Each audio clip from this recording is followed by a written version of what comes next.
ഇസ്രയേലും ഇറാനും തമ്മിലുള്ള യുദ്ധം തീരണമെങ്കിൽ രണ്ട് കാര്യങ്ങൾ നടക്കണം. ഒന്ന്, ഫോർദോ എന്ന് പറയുന്ന അവരുടെ ആണവ ബോംബുകൾ ഉണ്ട് എന്നിപ്പോൾ ഉറപ്പിച്ച് സംശയിക്കുന്ന ഒരു മലയ്ക്കുള്ളിലുള്ള കേന്ദ്രം തകർക്കണം. രണ്ടാമത് ഖമനയെ പിടിക്കണം.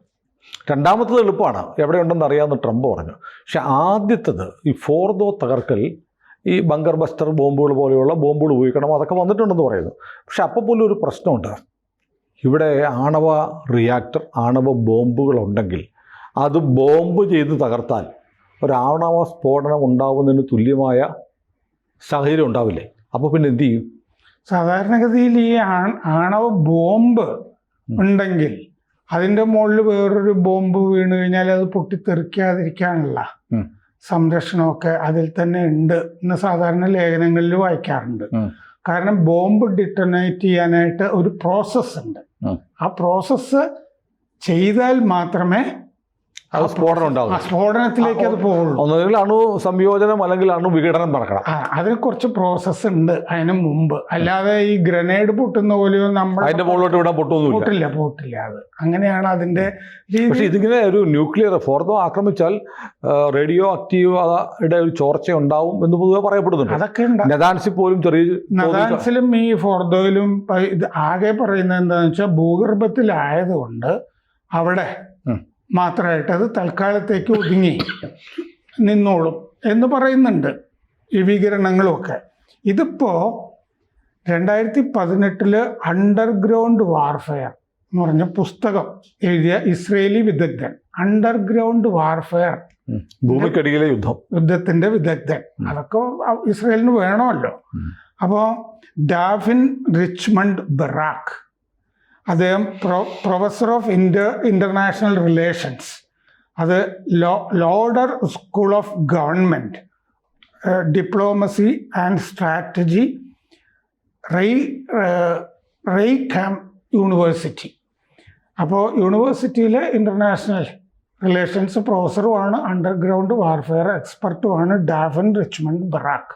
അദ്ദേഹം ഈ ഫോർദോ എങ്ങനെ തകർക്കാം എന്നുള്ളതിനെ പറ്റി സംസാരിച്ചിട്ടുണ്ട്. അപ്പോൾ കോമിലാണിത്. 3000 സെൻട്രിഫ്യൂജ് ആണ് അവിടെ ഉള്ളത്. നദാൻസിൻ്റെ 6% ശേഷി. അപ്പോൾ നദാൻസിനേക്കാൾ ചെറുതാണിത്. പക്ഷെ ഇത് അണുബോംബ് ഉണ്ടാക്കുന്ന സ്ഥലമാണിത്. അതാണ് അതിൻ്റെ പ്രത്യേകത. അത് മാത്രമേ സിവിലിയൻ സൗകര്യങ്ങൾക്കുള്ള ഒരു സംഭവം ഫോർദോയിലില്ല. ബോംബ് ഉണ്ടാക്കുന്ന രഹസ്യ കേന്ദ്രമാണത്. അപ്പോൾ 2015 സമഗ്ര പദ്ധതിയുടെ ഭാഗമായി വന്ന ഗവേഷണ കേന്ദ്രമാണത്. 2015 ഈ ആണവ കരാർ ഒപ്പിടണം എന്നൊക്കെ പറഞ്ഞിട്ട് ഒബാമയുടെ കാലത്തുമൊക്കെ ഇതുണ്ടാക്കിയതും പിന്നീട് 2018 തെളിവ് കൊണ്ടുപോയി കൊടുത്ത് ട്രംപിൻ്റെ ആദ്യ ഊഴത്തിൽ കരാറിൽ നിന്ന് പിൻവാങ്ങുന്നതുമൊക്കെ. 2023 രാജ്യാന്തര ഏജൻസി പറഞ്ഞത്, ആണവ ഏജൻസി പറഞ്ഞത് ഇവിടെ HEU ഉൽപാദനം ഉണ്ട്, ഹൈ ഈൽഡ് യുറേനിയം, അതാണ് HEU. 2023 മാർച്ചിൽ ഇത് 83.7% സമ്പുഷ്ടീകരണം, എൻറിച്ച്മെൻറ്റ് നടന്നതായിട്ടും പറയുന്നുണ്ട്. അപ്പോൾ കൃത്യതയോടെ ആക്രമണമൊക്കെ ഇസ്രയേലിന് നടത്താൻ പറ്റും. US വന്നില്ലെങ്കിലും ചില ആക്രമണങ്ങളൊക്കെ നടത്താൻ പറ്റും. അത് മറ്റ് ആണവ കേന്ദ്രങ്ങളിലാണ്. ഫോർദോയിൽ അത് പറ്റില്ല. ഇസ്രയേലിന് തന്നെത്താനെ ചെയ്യാൻ പറ്റില്ല. അഡ്വാൻസ്ഡ് ആധുനിക സെൻട്രിഫ്യൂസ് ആണ് അവിടെ ഉള്ളത്, സമ്പുഷ്ടീകരണത്തിനുള്ളത്. എന്ന് പറഞ്ഞാൽ ഈ നിയർ വെപ്പൺസ് ഗ്രേഡ് യുറേനിയം, ആയുധം നിർമ്മിക്കാൻ പറ്റുന്ന നിലവാരത്തിലേക്ക് അടുത്തെത്തിയത് അവിടെയാണ് ഉള്ളത്. അപ്പോൾ അവിടെ ആണവ ബോംബ് നിഷേധിക്കത്തക്കവതുള്ള കാര്യങ്ങളൊക്കെ ഇസ്രയേൽ ഉടനെ ഒരു ബോംബ് ഉണ്ടാക്കാൻ പ്രയാസം വരുന്ന വിധത്തിൽ ആക്രമണങ്ങൾ നടത്തിയിട്ടുണ്ട്. പക്ഷെ ട്രംപ് പറഞ്ഞിട്ടുണ്ട് അൺകണ്ടീഷണൽ സറണ്ടർ, നിരുപാധികം കീഴടങ്ങണം എന്ന് പറഞ്ഞിട്ടുണ്ട്. അപ്പോൾ അങ്ങനെ കീഴടങ്ങണമെന്നുണ്ടെങ്കിൽ മറ്റേ കരാറിന് വരണമല്ലോ ഖമനേയി. അതല്ലെങ്കിൽ ഫോർദോ ആക്രമിക്കുന്നതാണ് ട്രംപ് പറഞ്ഞതിൻ്റെ അർത്ഥം. ഇത് IRGCയുടെ ബേസ് ആണ്, താവളം ഫോർദോ. അവിടെ 1/2 മൈൽ ഭൂഗർഭത്തിലാണെന്ന് പലരും ഇതിനു മുമ്പ് പറഞ്ഞിട്ടുണ്ട്. പക്ഷേ ബറാക്ക്, ഈ വിദഗ്ധൻ പറയുന്നത് അങ്ങനെയല്ല. അണ്ടർഗ്രൗണ്ട് വാർഫെയർ എക്സ്പെർട്ട് പറയുന്നത് 60 മുതൽ 100 മീറ്റർ വരെ ആഴത്തിലാണ് ഈ ഫോർദോ ഇരിക്കുന്നത്.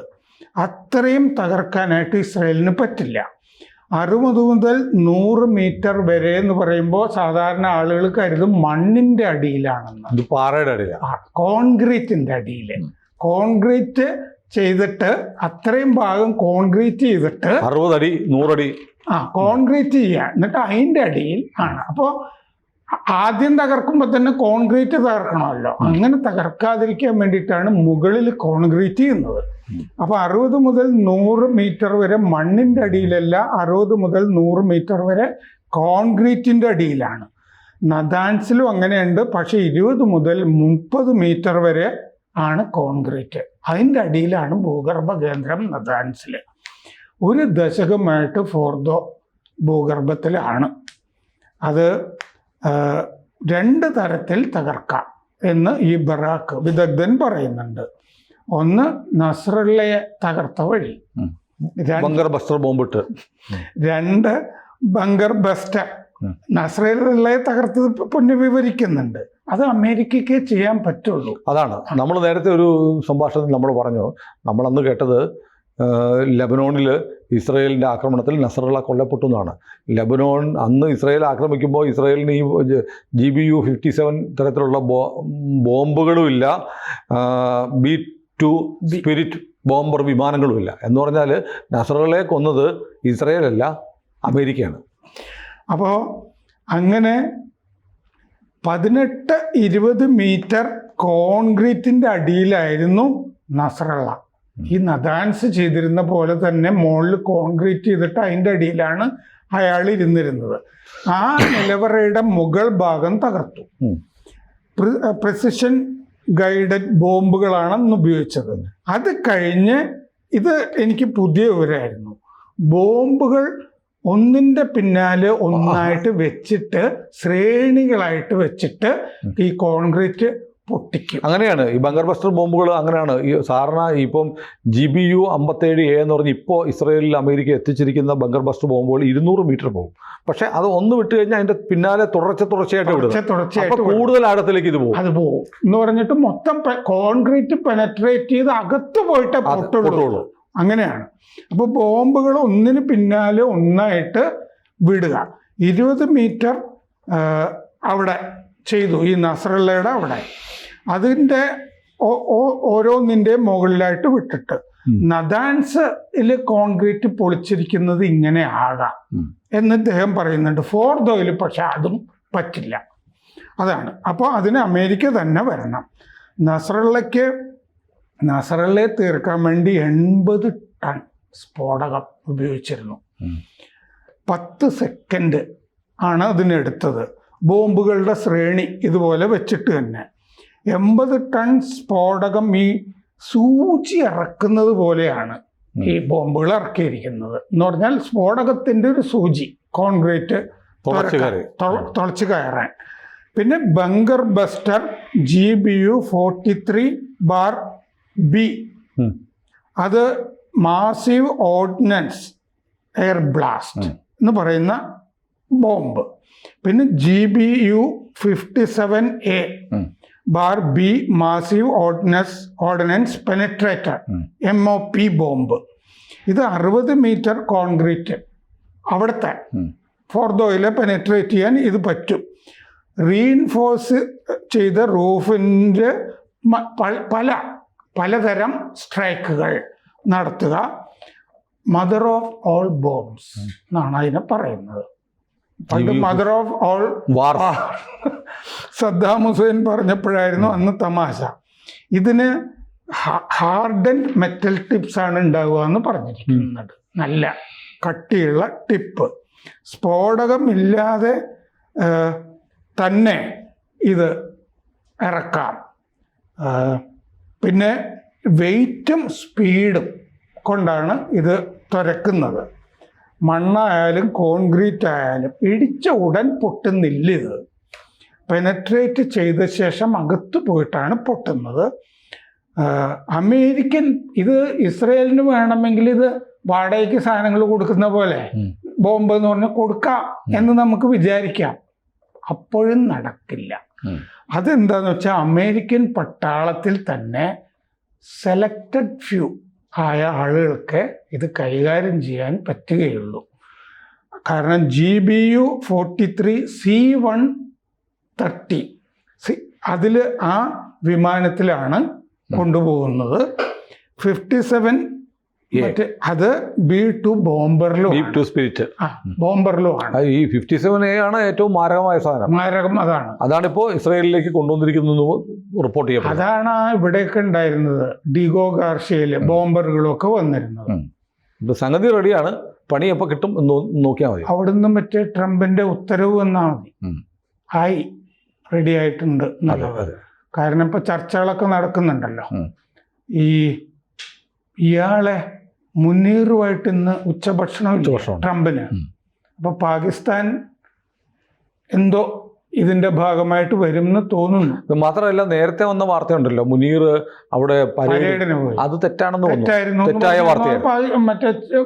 അമേരിക്ക വ്യക്തമാക്കി, ഞങ്ങൾ ആരെയും ക്ഷണിച്ചിട്ടൊന്നുമില്ല, ഇയാൾ അവിടെ കറങ്ങി തിരിഞ്ഞ് വന്നതാണ്. അതെ, അല്ലാതെ പരേഡിന് പങ്കെടുക്കാനൊന്നും വന്നതാണ്. 5 ദിവസത്തേക്ക് വന്നു എന്ന് മാത്രമല്ല, ആ ടൈം സ്ക്വയറിൽ ബിൽ ബോർഡിൽ അയാൾ മഹാൻ എന്നുള്ള ചിത്രങ്ങളൊക്കെ പൈസ കൊടുത്ത് ഇടിക്കുകയൊക്കെ ചെയ്തു. അയാൾക്കെതിരെയുള്ള ചിത്രങ്ങളും വന്നു. അതിന് മുമ്പേ വന്നു ഇയാൾ ഫ്രോഡാന്നും പറഞ്ഞു. അതെ അതെ, അത് വേറെ ആരോ കാശ് മുടക്കി. അതെ അതെ, അജ്ഞാതനോ മറ്റോ കാശ് മുടക്കി ഇവൻ ലോക തെറ്റയാണെന്നും പറഞ്ഞുള്ളത് എഴുതി കാണിച്ചു. അത് വിട്ടു. കൂടുതൽ വാർത്തകളും വിശേഷങ്ങളും നിങ്ങളിലേക്ക് എത്താൻ ABC മലയാളം സബ്സ്ക്രൈബ് ചെയ്യുക, ബെൽബട്ടനും അമർത്തുക.